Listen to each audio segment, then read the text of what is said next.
ایک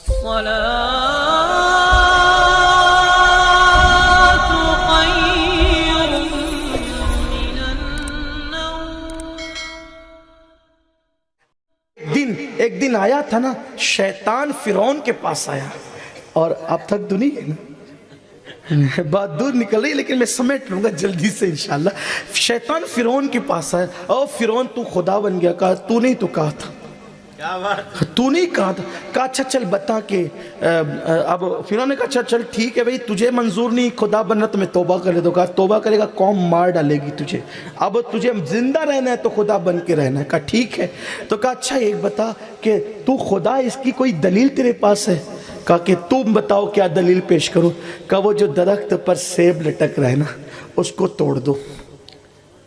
فرعون نے کہا یہ کون سی بڑی بات ہے؟ توڑ دیا۔ کہا یہ لو۔ کہا نہیں، اب اس کو جوڑ کے بھی بتاؤ، تب خدا مانیں گے۔ تو کہا نہیں یہ تو ہم نہیں کر سکتے۔ پتہ چلا جوڑنا اہل حق کا کام ہے، توڑنا اہل باطل کا کام۔ ہمیں جوڑنے کے لیے رسول اللہ نے تیار کیا تھا، جان کے دشمنوں کو معاف کرنے کے لیے ہمیں ظرف عطا کیا تھا حضور علیہ السلام نے۔ مکے کے دن، فتح مکہ کے دن، کیا رسول اللہ نے نہیں فرمایا کہ جاؤ آج میں نے تم سب کو معاف کر دیا؟ چلیں بات سمیٹ لیتے ہیں۔ تو عرض کر رہا تھا کہ اس نے کہا کہ اے اجنبی مسافر، یہ بکریوں کا مالک میں نہیں ہوں، اس لیے میں دودھ دھو کر آپ کو نہیں دے سکتا۔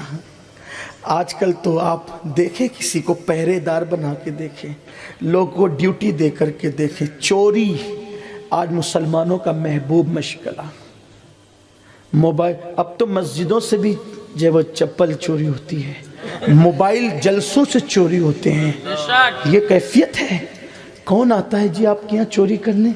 بلکہ اب تو حالت یہ ہو گئی ہے کہ اگر مسلمان امام حسین کی سبیل کے مٹکے بھی رکھتے ہیں نا محرم کے 10 دن میں، تو بھی ان کو زنجیر سے باندھ کے وہ گلاسوں کو رکھنا پڑتا ہے کہ کہیں یہ حسین پاک کی سبیل کے گلاس بھی اٹھا کر کے نہ لے جائیں۔ یہ قوم ہنسنے کی بات نہیں، میں آپ مجھے حیرت ہے، آپ سوچیں، غور کریں آپ کہ ہم گلاس کے معاملے میں بھی امین نہیں ہے، اور اللہ کے رسول علیہ السلام ہے الا لا ایمان لمن لا امانت لہ، کہ اس کا ایمان نہیں ہے جو امانت دار نہیں ہے۔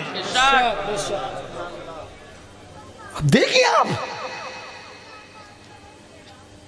تو فاروق اعظم اس نے کہا کہ میں مالک نہیں ہوں، میں نہیں دے سکتا آپ کو۔ کہا اچھا ٹھیک ہے، تو دودھ نہیں دے سکتا، مجھے پتا ہے کہ تجھے خوف ہو رہا ہے، دودھ دوئے گا تو مالک دیکھ کے پہچان جائے گا کہ تو نے دودھ میں خیانت کی۔ ایک کام کر، ایک بکری مجھے بیچ دے، میں پیسے دوں گا، یہی میں ذبح کروں گا، بھونوں گا، تجھے بھی کھلاؤں گا، میں بھی کھاؤں گا۔ اس نے کہا میں تو پہلے کہہ چکا کہ میں بکری کا مالک نہیں ہوں، جب میں دودھ دھو کر نہیں دے سکتا تو میں بکری کیسے بیچ سکتا ہوں؟ بکری کیسے؟ تو کہا نہیں، دودھ دھویا ہوا دیکھ کر کے مالک پہچان لے گا نا کہ تو نے خیانت کی ہے، لیکن بکری اگر تو مجھے بیچ دے گا تو تو جا کر واپس کہہ دینا کہ بکری کو بھیڑیا لے گیا۔ اور یہ حادثات تو جنگل میں روز ہی ہوتے ہیں، وہ تھوڑی تجھ سے تحقیق کرنے کے لیے آئے گا کہ کیا ہوا کیا نہیں ہوا، یہ تو جنگل کی بات ہے، جنگل میں مور ناچا کس نے دیکھا؟ تو بات یہ ہے کہ تو نے بکری بیچ دینا ہے، تجھے پیسے ملیں گے، بکری کا گوشت بھی کھانے ملے گا، اور تو جا کے کہہ دینا کہ بھیڑیا کھا گیا۔ یہاں کون دیکھ رہا ہے جنگل میں؟ اس لڑکے نے، جوان نے کہا اے اجنبی، تو نے مجھے سلام کیا تھا تو میں نے تجھے مسلمان سمجھا تھا، کیا تو مسلمان نہیں ہے؟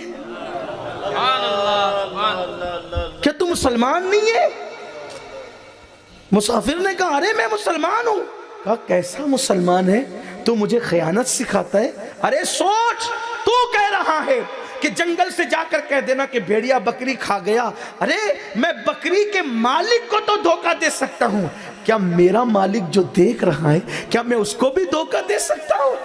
اس کو تو جھوٹ بول کے مطمئن کر دوں گا، کیا جھوٹ بول کے اس کی بارگاہ میں بھی چھوٹ جاؤں گا؟ ارے بکری کا مالک دیکھے نہ دیکھے، میرا مالک مجھے دیکھ رہا ہے اور میں تجھے بکری نہیں بیچ سکتا۔ فاروق اعظم کی آنکھوں میں آنسو آ گئے، سینے سے لگا لیا، کہا میں تیرا امتحان لینے کے لیے آیا تھا، اور فرمایا جب تک تم جیسے لوگ مذہب اسلام میں رہیں گے مسلمان قوم کو کبھی زوال نہیں آ سکتا۔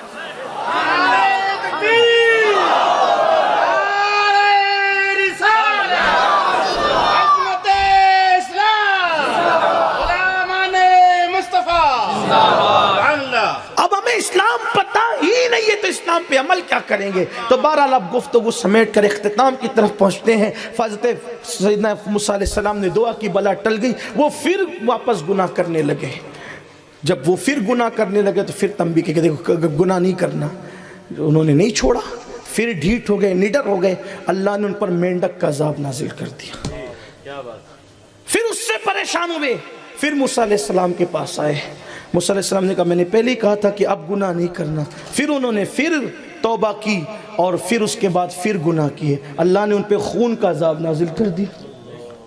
اس طریقے سے عذابات آتے رہے، یہ قرآن مقدس کے اندر موجود ہے۔ اس کا مطلب یہ ہے کہ جب تم گناہ کرو گے تو قدرت تمہیں تباہ کرے گی، قدرت تمہیں نقصان پہنچائے گی۔ آؤ گناہوں سے نکلو، گناہ کے دلدل سے نکلو۔ اگر آج اس وقت تم عہد نہیں کرو گے تو پھر شاید کب موقع ملے نہ ملے، زندگی کا کوئی بھروسہ نہیں۔ توبہ کرو، مسلمان بن کر دیکھو کیا لذت ہے مسلمان بننے میں۔ وہ لوگ جو انگارے پر لٹائے جانے کے بعد اسلام نہیں چھوڑتے تھے، کوئی تو وجہ ہوگی۔ وہ لوگ گلے پہ تلوار آنے کے بعد اسلام نہیں چھوڑتے تھے، کوئی تو، وہ لذت کیا تھی؟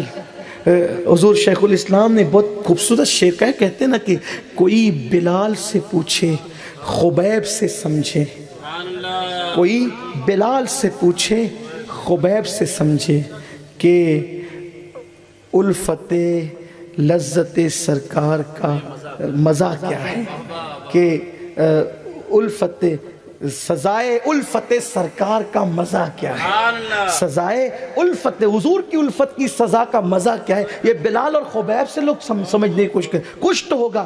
وہ انگاروں پر لیٹ کر بھی دین نہیں چھوڑا، ہم نے گانوں کی دہلیز پہ دین چھوڑا، ہم نے شراب کے اڈوں پہ دین چھوڑا، ہم نے جوؤں کے اڈوں پہ دین چھوڑا۔ آؤ، صرف دنیا ہی سب کچھ نہیں ہے، بس اب اپنی گفتگو کو اب حتمی رنگ دینے کے لیے، ایک شخص تھا بہت بڑا بادشاہ، بہت بڑا بادشاہ تھا، اس نے خوبصورت مکان بنایا تھا۔ مکان آج سب کو اچھا لگتا ہے، بنانا بھی چاہیے، اچھی چیز ہے۔ اچھا مکان، اچھا پڑوسی، اچھی بیوی، اچھا دوست، اسے دنیا کی جنت کہا گیا ہے، ہونا چاہیے، لیکن فضول خرچی نہ ہو، حسب فخر مباحات کے لیے نہ ہو، ضرورت کے تحت ہو، ہونا چاہیے۔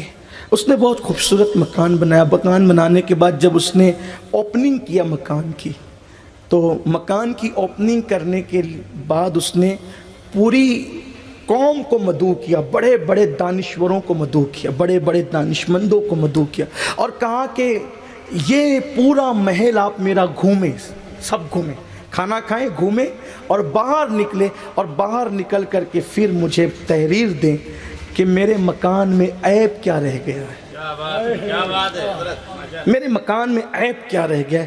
سب آئے، بڑے بڑے انجینئر، ڈاکٹر، وکیل، دانشور، یہ وہ سب آئے اپنے زمانے کے، لیکن جب سب آ کر کے سب نے کہا، ایک سے پل باندھے تعریف کے، کیا مکان ہے اور کیا حسن ہے، کیا خوبصورتی ہے، کیا یہ ہے، کیا وہ ہے۔ پھر ایک محمد عربی کا فقیر بھی آ گیا، حضور کا سچا غلام بھی، جس کی آنکھیں دنیا کی چمک پر نہیں جاتی تھی، حقائق پر جس کی نظر تھی، وہ ایک فقیر مرد درویش آیا۔ اس نے پورا مکان دیکھا، گھوما پھرا، اور واپس آ کر کے کہا کہ بادشاہ کو بلاؤ۔ بادشاہ آیا تو کہا جی سرکار۔ فرمایا بیٹے تیرے اس مکان میں 2 عیب ہے، اور بہت بڑے بڑے 2 عیب ہے۔ کہا سرکار بڑے بڑے انجینئر نہ بتا سکے اور آپ کہہ رہے ہیں؟ کہا ہاں، فقیر جو نا محمد عربی روح فدا صلی اللہ علیہ وسلم کا۔ تو کہا اچھا بتا بھی دے کہ عیب کیا ہے۔ تو پہلا عیب سب کے سامنے کہا کہ یہ مکان ہمیشہ نہیں رہے گا، اس کا پہلا عیب یہ ہے یہ مکان ہمیشہ نہیں رہے گا، فنا ہو جائے گا۔ اور دوسرا عیب اس کا یہ ہے کہ اس کا مکین بھی ہمیشہ نہیں رہے گا، وہ بھی مر جائے گا۔ اس کے 2 عیب ہے، نہ مکین رہے گا نہ مکان رہے گا، یہی اس کا عیب ہے، اس پہ اترانے کی ضرورت نہیں ہے۔ سب نے ہنس کے کہا اس مرد درویش پر کوئی ایسا مکان بھی ہے کہ مکان فنا نہ ہو اور مکین بھی نہ مرے؟ واللہ